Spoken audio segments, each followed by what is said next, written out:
bom dia para você. O Poder e Negócios de hoje vai falar sobre o potencial energético que nasce nos canaviais. O uso da cana-de-açúcar como fonte de energia limpa e renovável ganha cada dia mais destaque na indústria sucroenergética. Além de açúcar, etanol, bioeletricidade, a produção das usinas tem potencial para fornecer biogás e biometano.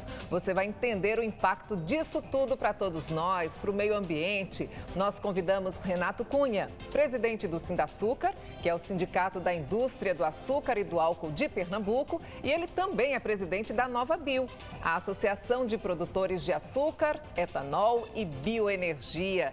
Bom dia, presidente, bem-vindo, obrigada pela participação com a gente. Bom dia, Meire, uma honra, um prazer, parabéns aí pela estrutura, pelo estúdio e pelo seu astral na forma de conduzir aqui esse programa que tem um conteúdo espetacular. Muito obrigada. A gente vai começar falando sobre o biogás e o biometano para que todo mundo entenda direitinho o que é que acontece com o resíduo da cana-de-açúcar para formar isso. Olha, o resíduo da cana-de-açúcar, ele hoje tem uma característica de insumo, né? Ele é um insumo energético muito rico, notadamente no mundo atual, quando a energia é supervalorizada. E se for uma energia limpa, né, favorece diretamente a sustentabilidade. É importante que a gente pense que todo produto oriundo da cana, a cana que tem uma biomassa, né, ela é um vegetal, mas ela retrata uma energia solar. A energia do etanol, a energia do açúcar e, sobretudo, do etanol, é uma energia solar liquefeita através de líquido. Ela é transformada em líquido, mas nada mais é do que uma própria energia solar, né, que faz com que a biomassa da cana cresça e se preste a múltiplas atuações e destinos, né? E, sobretudo, através do etanol, que é o líquido, né, que se transforma também de forma liquefeita e favorece aí a mobilidade urbana do país e do mundo, né, fazendo com que as pessoas respirem melhor, tem uma sustentabilidade do meio ambiente maior, a qualidade do ar melhor, as doenças cardiorrespiratórias são muito evitadas nas cidades. Quando eu era rapaz, eu me lembro muito bem em São Paulo, no estado de São Paulo, aqueles problemas de poluição que existiam, né? E os veículos na época não estavam adaptados. Hoje você tem no Brasil o etanol presente na gasolina, numa mistura, no blend que se chama com a gasolina, em 27%. E tem o etanol hidratado, que é diretamente abastecido pelos automóveis, que precisa ter mais competitividade para existir, em função da gasolina ter também certos favorecimentos. É um produto de origem mineral, mas é um produto que faz parte das políticas do governo federal. Quando a gente fala sobre a energia renovável, a energia limpa, né, o biogás, o biometano, tudo isso gerado a partir dos canaviais, as indústrias, os canaviais, eles estão preparados para essa nova consciência, para esse mercado de energia limpa, energia renovável? Estão sim, nós estamos nos aparelhando cada dia mais, né? Inclusive aqui em Pernambuco houve iniciativas do Sindaçúcar, da Datagro, que é uma empresa de consultoria, e da Copergás. Nós temos estudos e trabalhos que estão sendo desenvolvidos nessa questão do biogás, que concorre com o gás natural, só que com a vantagem de ser totalmente limpo e, sobretudo, aqui no Nordeste e nas técnicas modernas, haveria um processo de biodigestão da vinhaça, né, que é rica em potássio, rica em diversos nutrientes, e além da vinhaça também nas tortas de filtro, ou seja, materiais vegetais oriundos e insumos do processo produtivo que poderiam favorecer e criar esse gás que poderia e que deve poder, né, abastecer os veículos, sobretudo os veículos de força, como caminhões, ônibus, né? Ou seja, é um mercado que está se colocando, se afigurando como bastante presente. É bem interessante e importante a gente falar sobre essa produção, esse tipo de energia, porque além de gerar renda, gera muitos benefícios para o meio ambiente. E ainda é preciso realmente formar a consciência não só de quem trabalha, mas de quem consome e de nós, que passamos pelo canavial e não entendemos direito o que é que tem ali, né? Exatamente, que é uma fotossíntese diária, constante, né, que ocorre nos canaviais. E o mundo realmente hoje precisa, né? Além do mais, o aspecto da energia. As energias, a era das energias fósseis, minerais, é uma era que está passando e a transição ocorre exatamente num país como o Brasil, que tem uma agricultura tropical. É uma agricultura onde o sol é presente, né? Onde há essa força de luminosidade, né? E esse impacto positivo para o meio ambiente. Portanto, o Brasil, através da sua agroenergia, que é a energia que vem do agro, que vem do campo, tem procurado se colocar de forma diferenciada e positiva no aspecto da mobilidade urbana, dos veículos, para que a gente tenha uma melhor qualidade do ar, não só no meio ambiente, como nas cidades. Fenômeno que está ocorrendo, por exemplo, num país imenso como a Índia, que está procurando se inspirar um pouco no modelo brasileiro. Bom, trazendo um pouquinho aqui para Pernambuco, qual é a geração de empregos hoje dos canaviais? Na safra são mais de 80 mil empregos diretos, formais, né, e presentes em mais de 60 municípios, 1/3 do número de municípios do estado. As usinas estão localizadas de forma descentralizada, perto das redes de distribuição. A gente gera também a bioeletricidade para abastecimento de casas, principalmente no entorno das empresas, né? E movimentamos um cluster, um agricluster, como se diz, que é bastante rico, na medida em que também se usa os portos de Recife e de Suape para fazer as exportações, né? E tudo isso agrega valor, tudo isso faz com que empregos sejam gerados e são esses empregos que movem a economia de Pernambuco em outros setores e no nosso setor, sobretudo. Bom, quando o senhor fala 80 mil empregos gerados aí nos canaviais de Pernambuco, a gente imagina também que toda essa gente precisa estar capacitada, precisa estar em treinamento para entrar nesse novo mercado de energia renovável. Há uma preocupação das usinas nesse sentido? Sem dúvida. As usinas têm um forte relacionamento com o Sistema S, né? com todo o Sistema S da Federação das Indústrias, né? Do Senai, né? Fazendo com que haja investimentos na capacitação de mão de obra, né? E outros tipos de treinamentos que são fundamentais. Hoje há uma consciência proliferada e difundida no meio empresarial que é importante, sobretudo, investir no capital humano, sobretudo em Pernambuco, onde há uma equação muito socioeconômica. A gente gera muitos empregos, geramos aqui mais de 5 empregos por cada 1.000 toneladas. No Centro-Sul se gera um emprego, menos de um emprego, porque o modelo deles é muito mecanizado. O nosso modelo se desenvolve em áreas com a geografia mais íngreme, mais acidentadas, portanto, é fundamental a capacitação, né, o treinamento, né, e o investimento realmente no negócio da cana-de-açúcar em Pernambuco. Em que momento nós estamos? Da moagem, o início da moagem? Nesse momento, no início da safra 22-23, perspectiva de moagem de esmagamento de cana de cerca de 14 milhões de toneladas. Na safra passada foram 12 milhões e 800, há um crescimento. Nós temos uma situação mais estável sob o ponto de vista do clima, favoreceu o crescimento da cana. No entanto, temos aí alguns componentes imponderáveis que sempre existem na matriz de preços, de vendas, né? O açúcar no mercado internacional, o câmbio, que a gente também olha muito e influencia nossos negócios, né? Como também o aspecto do etanol, que recentemente teve uma mudança legislativa, mas sobretudo regulatória por parte do governo federal, para a formatação da competição, da competitividade do etanol em relação à gasolina. A gente vai falar sobre essa redução da alíquota, né, do ICMS, que é muito importante e tem mexido realmente com o mercado. Só voltando um pouquinho para a gente fechar essa questão do biocombustível, né, do biogás, do bioetanol. Como é que vocês, que fazem parte desse mercado, têm investido no parque tecnológico para aproveitar melhor esse momento? Até porque o mundo está de olho nas futuras energias, nas energias que se preocupam com o meio ambiente. Olha, as usinas hoje são centrais energéticas. Todas elas, ou a maior parte delas, desenvolvem trabalhos tecnológicos, né, sobretudo nas térmicas. As usinas hoje têm uma térmica que é como se fosse uma empresa dentro da outra.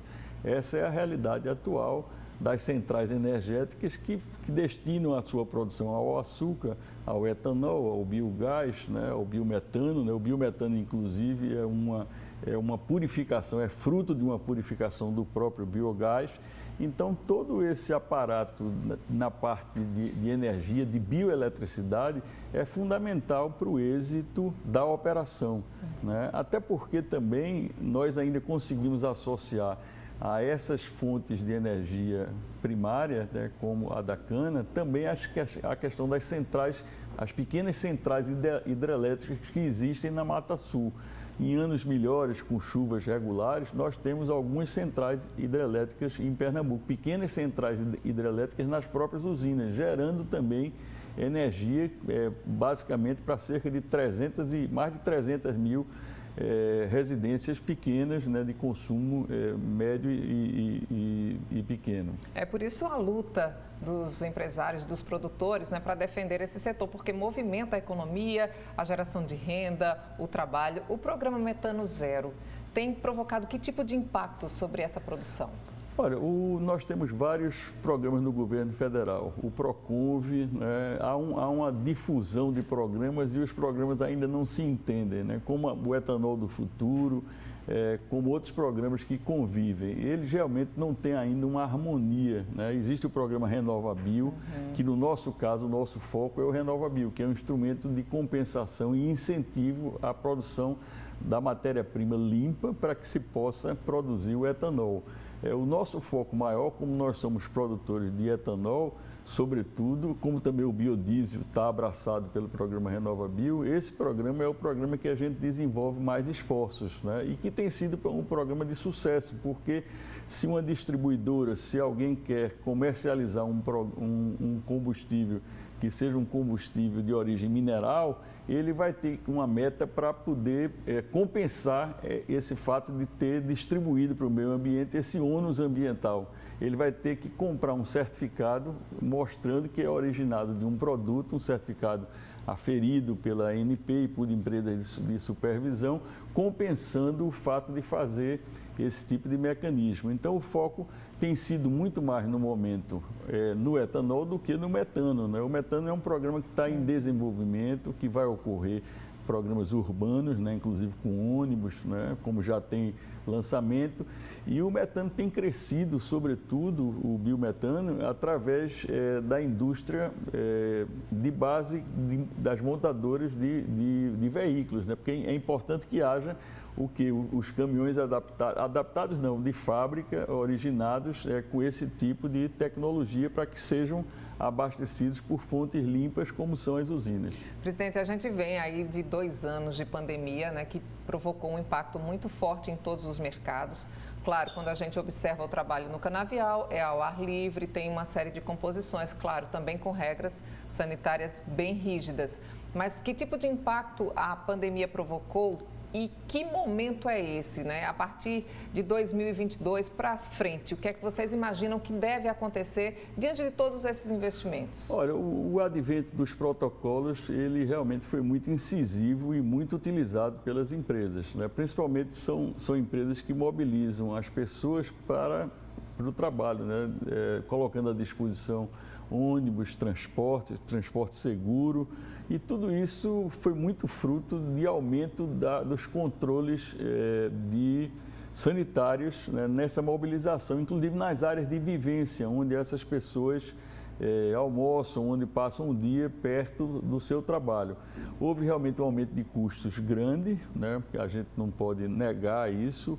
Aliás, nas pandemias houve uma falta de insumos, de materiais, né? Subiram muito os preços de material metalúrgico, uma série de componentes dos custos das usinas que se elevaram, mas a mão de obra conseguiu trabalhar, o que foi saudável para a própria mão de obra e para os negócios. Nós estávamos na entre-safra, era a mão de obra que cuida do canavial, fazendo os tratos culturais, as limpas, né? E trabalhando de forma efetiva durante o período de plantio e de renovação dos canaviais. Bom, e comparando a nossa produção aqui de Pernambuco com as áreas espalhadas pelo Brasil, como estamos?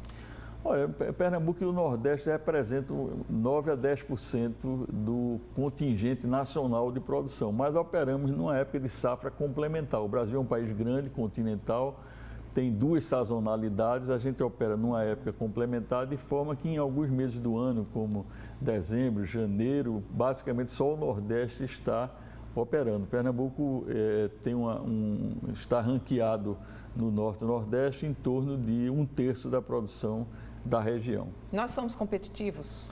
Nós somos competitivos, sobretudo porque temos uma boa distância logística das usinas para os portos. Isso minimiza muito os aumentos de custos que nós temos com a equação que a gente desenvolve, que é uma equação social e econômica, e com maiores níveis de limitações na mecanização agrícola, mas conseguimos equacionar e tentar provocar um equilíbrio, promover um equilíbrio nesse trabalho, né? E, sobretudo, quem ajuda muito é a questão da logística, sendo fundamental o escoamento da produção, as estradas, a agilidade dos portos, as dragagens dos portos para que os navios não demorem, tenham agilidade e queiram pegar e atracar em Pernambuco para levar o produto de Pernambuco.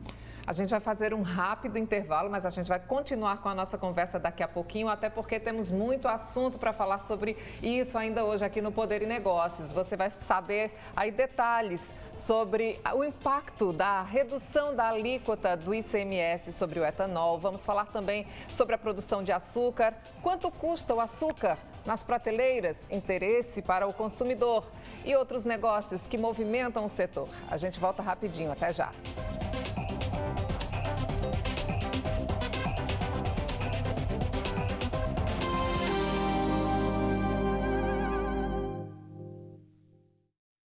Estamos de volta com o Poder e Negócios, hoje falando sobre produção de cana-de-açúcar aqui no estado, os negócios, os impactos que são gerados. Com a gente no estúdio, Renato Cunha, presidente do Sindaçúcar, que é o Sindicato da Indústria do Açúcar e do Álcool de Pernambuco. Ele também é presidente da Nova Bio, a Associação de Produtores de Açúcar, Etanol e Bioenergia. Vamos falar sobre o etanol, qual tem sido o impacto da redução da alíquota de ICMS sobre o etanol? Olha, o etanol, o nosso objetivo é fazer com que haja uma competitividade saudável e eficiente entre o etanol e a gasolina. A gasolina é um produto que está num fim de era e o etanol, eu diria que está na era da transição. Inclusive as grandes montadoras, hoje no Brasil, já decidiram que irão investir no modelo brasileiro do etanol.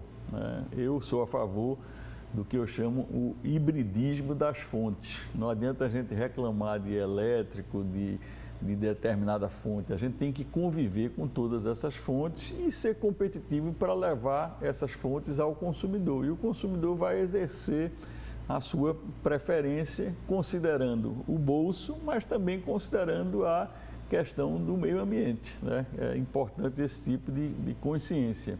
Então, as grandes montadoras hoje estão investindo fortemente na manutenção e, eu diria, no avanço do etanol. O etanol faz parte dessa competitividade e não tem conseguido competir com a gasolina. Por quê? Porque a gasolina é um produto, a rigor, ligado à Petrobras. A Petrobras faz as suas políticas e interfere no preço da gasolina. E o etanol fica ao sabor da gasolina. Para que a gente tenha uma competitividade de 70% que se aconselha, entre aspas, em relação à gasolina, é preciso ter condições, eu chamo sempre condições normais de temperatura e pressão. Tem uma competitividade, uma paridade de competição. E não há essa paridade de competição. Recentemente, nessas mudanças, nós tivemos que lutar muito para haver uma PEC, né, e de fato essa PEC é uma emenda constitucional que veio a valer e hoje está na Constituição valendo que o etanol tem que ter uma carga de tributos menor do que a gasolina. No entanto, você ainda vê nas bombas combustíveis gasolina com etanol com preços muito parecidos. Né? Por isso que a gente faz as contas quando chega no posto de combustível e aí quando a gente percebe não está tão Então, vantajoso. Tem né? alguma coisa que está distorcendo essa competitividade, né? Isso, os governos, notadamente aqui em Pernambuco, se tentou ajustar através de pesquisas de preço para poder melhor exemplificar nas bombas os níveis de preço quanto ao recolhimento dos tributos, que é o PMPF, né? É o preço de recolhimento. Esses preços melhoraram e a competitividade, melhoraram a diferença entre etanol e gasolina, e a promessa é que o etanol venha a valer. O Supremo Tribunal Federal, inclusive, decidiu que tem que observar a emenda constitucional 123, que foi uma emenda que previu essa salvaguarda para que o etanol venha a competir.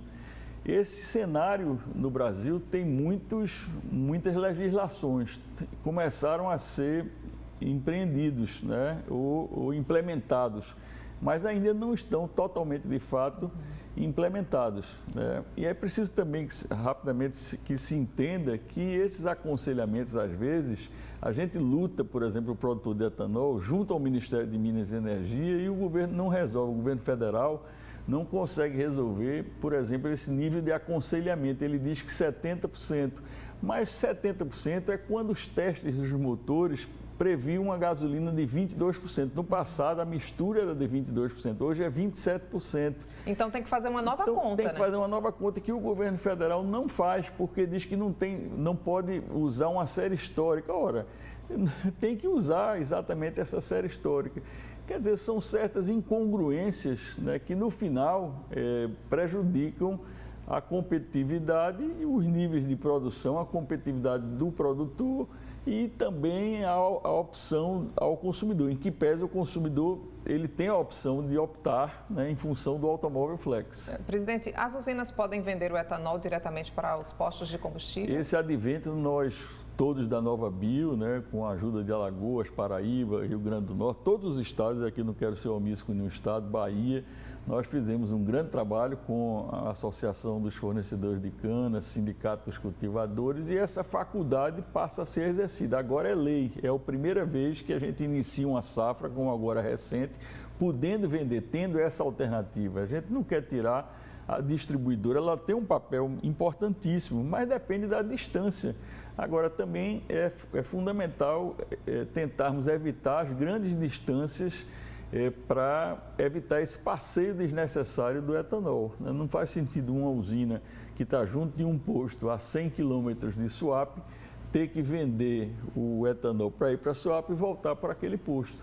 Então, essa faculdade, essa opção, depois de muita luta, de interesses contrários, antagônicos, a nossa pretensão, que é simplesmente uma pretensão de podermos vender a um ou a outro, né? O que nós queremos é apenas competir de forma com mais eficácia. E o consumidor está esperando que isso chegue até ele de uma forma mais positiva, com uma baixa no preço. Vamos falar do açúcar, né? As exportações, a produção, né? Que sempre foi muito pujante aqui em Pernambuco. Olha, o açúcar nós continuamos fazendo aqui o nosso dever de casa, né? Somos exportadores contínuos, exportando cotas para países da Europa, exportando cotas que são contingentes certos para os Estados Unidos, para a Europa e também para o resto do mundo, que é o mercado livre mundial. Exportamos para o norte da África, para o leste europeu, para a Europa na questão das cotas, para os Estados Unidos, para o Canadá. Portanto, Pernambuco tem uma tradição e exportamos inclusive açúcar por containers, que é uma forma do produtor aqui chegar mais rápido e com uma relação muito direta, comercial direta, com o próprio consumidor lá, um pequeno supermercado num país da África, de alguma outra região, né? Então, esse advento do açúcar por containers também dá uma versatilidade maior às exportações do açúcar de Pernambuco. Bom, a gente não tem aqui como falar sobre o preço do açúcar que está na prateleira do supermercado, mas é claro que todo mundo que vai ao supermercado fazer as compras faz também as contas. Quanto mais produção houver para a gente aqui em Pernambuco, melhor o preço para o consumidor. Tem algum risco de queda na produção do açúcar aqui em Pernambuco e algum risco de aumento de preço? Nesse momento, não. O que a gente consegue visualizar, se diz muito que em mercado a gente não tem bola de cristal, mas o que a gente consegue visualizar são níveis do câmbio para exportação igual ao de hoje, estáveis ou com algumas variações, né? E os níveis de preço da commodity no exterior até tendendo a cair um pouco, poderá cair. Mesmo assim, há um cenário de desajuste da produção na Europa em função das guerras, né? Fez com que o açúcar de beterraba não estivesse competitivo nesse momento. Eu diria que talvez em janeiro do ano que vem os níveis estarão, pelo menos até janeiro, mais ou menos similares, mas realmente não tenho capacidade de prever. No entanto, até porque... A gente pode falar em instabilidade para esse momento, Pode falar em instabilidade, até porque tem componentes imponderáveis que podem ocorrer tanto no Brasil, de interrupção de moagem, secas, etc. Não só no Nordeste, mas no Centro-Sul, porque todas essas questões são vasos comunicantes, como também na Tailândia, que é um grande produtor, a Índia, que é outro grande produtor. Quer dizer, todos esses países sinalizam nos próximos 2, 3 meses uma certa estabilidade de preços. Presidente, o senhor representa duas instituições muito fortes, né? A Nova Bio e também o Sindaçúcar, e há quase 20 anos à frente do Sindaçúcar aqui em Pernambuco, inclusive, tem defendido as pautas desse setor. Quais os principais desafios à frente dessas entidades? Olha, nós temos um desafio no Nordeste de tornarmos o sistema de produção, o ambiente de produção do Nordeste menos susceptível a questões climáticas, né? Através de melhorar a capacidade de investimento em barragens, né? Sobretudo através de uma melhoria do incremento da segurança hídrica. Existem projetos em gestação. Ontem na Câmara Setorial aqui de Pernambuco, que eu sou presidente, a gente falou, teve o consultor Gregório Maranhão, mostrando um programa difuso de barragens, né, para que a gente gere uma sensibilidade aí, sobretudo do governo federal, né, mas um projeto de Estado para que se possa melhorar a questão hídrica, não só para a cana, até para a cana, mas também para as pessoas, para abastecimento humano, né, para todas essas situações. E o outro grande desafio seria o desafio da questão regulatória. O governo federal ele interfere muito e de forma repentina no andamento do dia a dia do nosso segmento. A grande maestria é fazer com que haja mais estabilidade e mais previsibilidade nas operações, principalmente numa atividade que tem o etanol atrelado a um componente como a gasolina, né, que é um produto do governo federal, né? O açúcar realmente ele está colocado no mundo todo, né?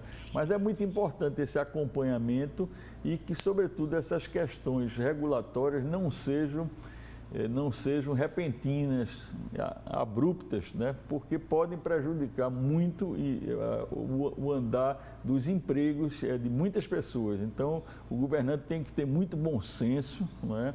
E levar a coisa pensando muito em gerar empregos e manter empregos.